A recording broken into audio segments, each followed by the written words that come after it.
So there's this really cool story that we wanted to share with you since we're not able to be at Bear Creek today.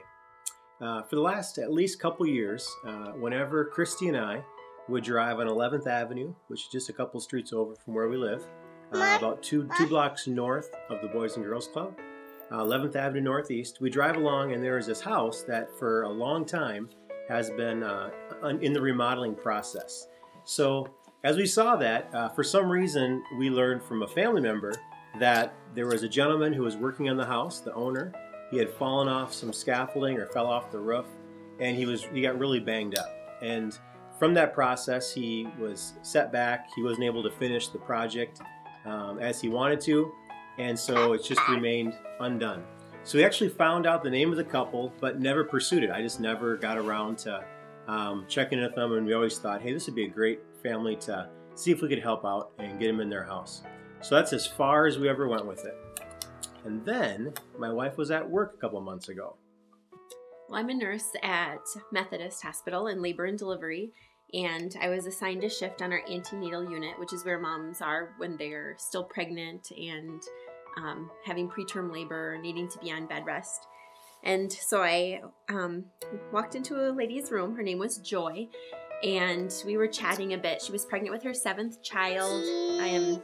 She told me that she homeschooled her other kids and was at home with them full time normally. And I was talking to her about how it must be hard to just let go of that control of not being there with her children and having to be stuck in the hospital. And she told me that she was a Christian. And so God was really helping her with that and just being able to let go and have peace that God was taking care of her family while she was there. So I asked her what church family she belonged to. And she said, well, you'll never have heard of this church before. It's down in Fillmore. It's just a village, and we go to the church there. Well, the Fillmore church is where I went through all my growing up years, from the time I was born till I was 18 years old. So I know pretty much most of the people that go to that church. I have several family members that go to that church, and so it was a cool connection point for us.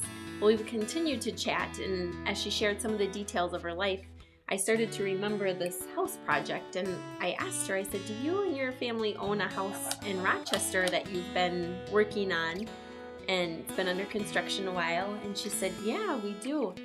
And I said, this is so bizarre, but I said, for the last couple of years, whenever my husband and I drive by that house, he always says, we really need to connect with this family and help them finish their house so they can move into it.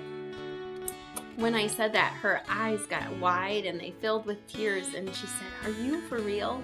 Because I've been praying for 2 years that God would bring someone into our life that would help us finish this project.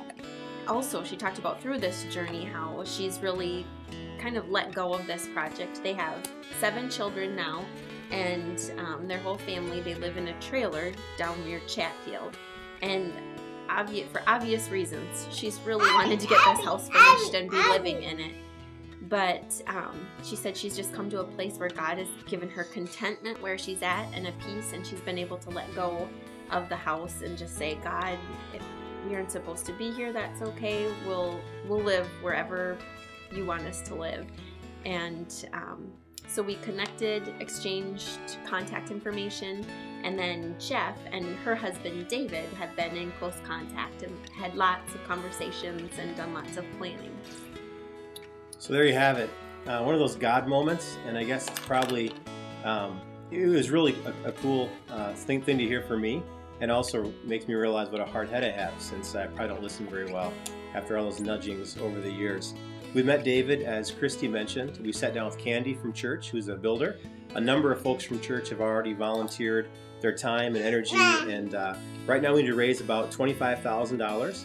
So that won't all be on our church, but hopefully we can start the pot. We've got a couple $1,000s raised, and then we're going to use as much volunteer labor as we can. So this family, we've sat them down and looked at their finances.